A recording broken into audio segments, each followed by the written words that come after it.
sunk into your heart the most? What did the Spirit tell you that you just heard that you would like to share? I'm gonna start saying that. Yo, hey, va, hey. I'm gonna start saying that over and over in my mind and my heart at different times. I'm gonna try to understand, what do I need to do spiritually breathing in order to be able to, be closer to God. And I really like that simplicity to just that, Stan. Okay. I'm going to do that. I'm going to say that. I think that's good. Just being constantly aware that you're in the presence of God by breathing. Just by breathing, you're saying the name of God. Let's face it, we're all on our best. We drive the best when there are cops on the road. Don't we? Why? How you talk to your wife or your husband often varies depending on the company you're with. Is that true? Yeah, you know what I'm saying? People's presence makes a difference in how we behave. And to me, one of the most powerful thoughts is we are constantly in the presence of the Almighty. If we're going to be transformed, and we're constantly, and this is not like, you got someone standing over you with a stick ready to hit you over the head if you do something wrong. It's there available. He's there available to help us think spiritually, to think correctly. Somebody else? Anybody else have a thought? Tom? Way back, I'm a simple-minded man. And way back when I was a young Christian, I was hearing words like omniscient, omnipresent, real fancy words that went right over my head. I'd like to see that video right there, way back when it kind of brings it to life. And none of it ever reached through it. Yeah, that's good. That's good. Anybody else? George? Oh. Is your mic on? Why don't you have a mic on? Not only is it not on, it's not on. But You want me to put this one on? you have one out there. Sorry. Who else? Yes. Psalm 46:1 says that God is an ever-present help in trouble. And just remember, just the word ever-present, that reminds you, that breathing thing, that He's ever-present. He's present. Everything you do, everything you say, He's with you. And He's right there with you. That's So good. He's ever-present. So what does ever-present cover? Everything. That's so basic, but we forget that. That's a great, all ever present in times of trouble. Mike? Going along with the theme of transformation, when I am real with myself, I realize where there's still a whole lot of transforming that needs to take place in my life. And just knowing that the Spirit of God is in me and present and will help me change to what I want to be is very powerful. Because if I think, geez, Mike, you just got to figure out how to do this on your own and get spiritual, I think, gosh, I can't do that. Yeah. But when I realize that, then I realize, hey, that can be done with that within me. Right. And that's appreciating the spirit of who He really is, a counselor. He's our guide, he's our counselor, He's our coach, He's with us. He's like a parent that's rooting for us constantly. Anybody else? Possibly standing on holy ground. Yeah, Burning bush. yeah, You look, you think about what Moses thought of yeah. the presence of God on holy ground. Yeah, that I thought that was a powerful point. First of all, how many burning bushes do we walk right by and don't even notice?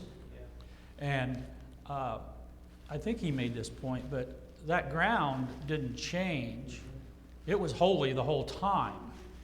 But it took a burning bush to get his attention to recognize that it was holy ground. And I think that's another transformational, powerful thought for us, a tool for us is, man, everywhere we go, we're on holy ground, which means we've got the power that we can change with his help. And everywhere we look, we're on holy ground. And I want to go back to that in a minute, but does anybody else have something before we run out of time? Any other thoughts? The idea of taking time, slowing down, think about just the things he said. Yeah. Makes a big difference. Hey, you notice how that whole video was set up? He could have just said all that in about 10, maybe 5 minutes. But in between things, he was showing us. Sometimes you're just sitting, you're waiting on the train, you're on the bus. Everywhere you go, you got that. What are you doing? You're breathing. And I think that's we're busy. We're constantly busy. We constantly fill, dead space.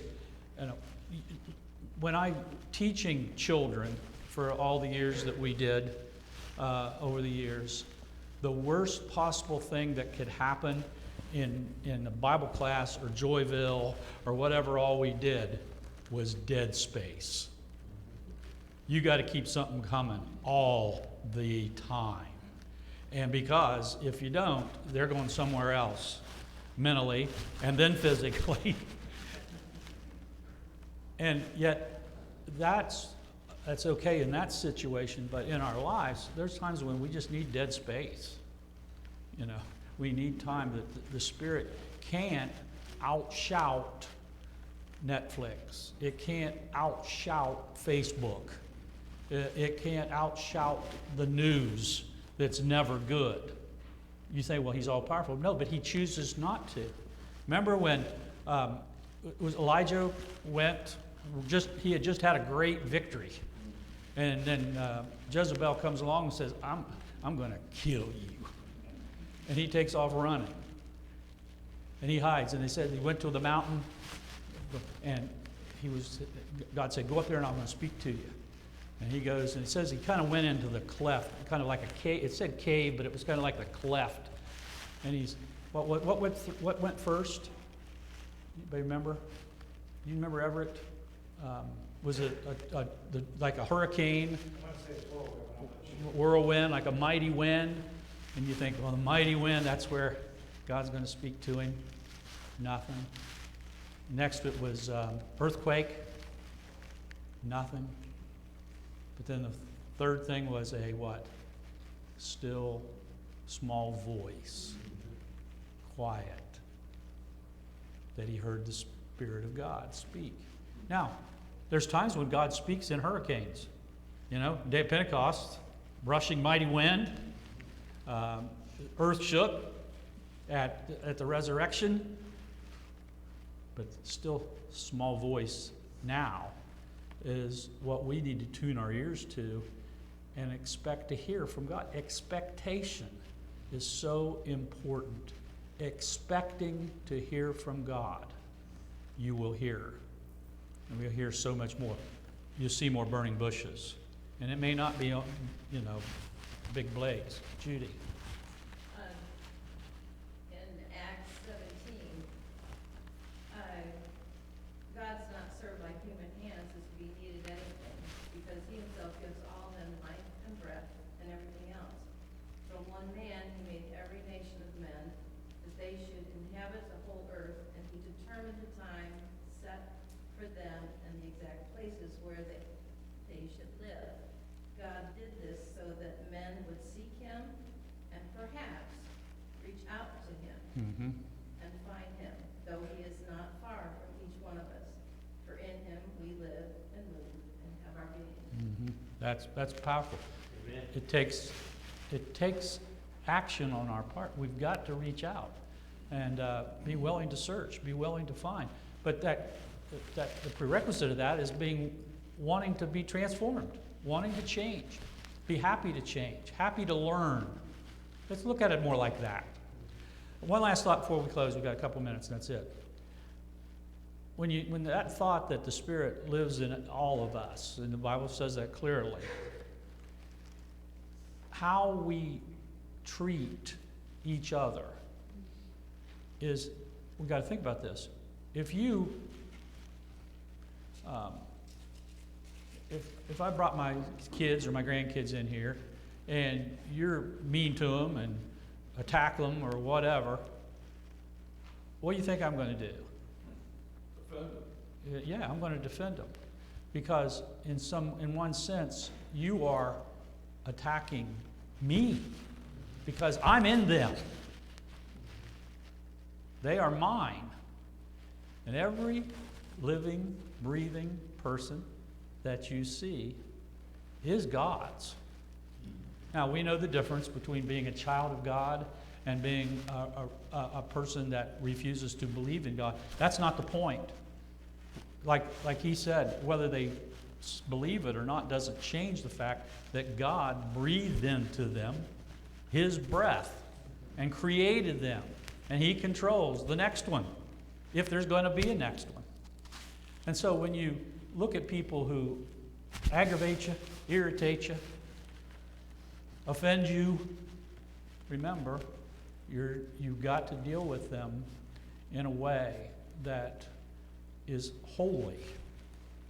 You're separate, you're different. You got to treat them as God would have you treat them.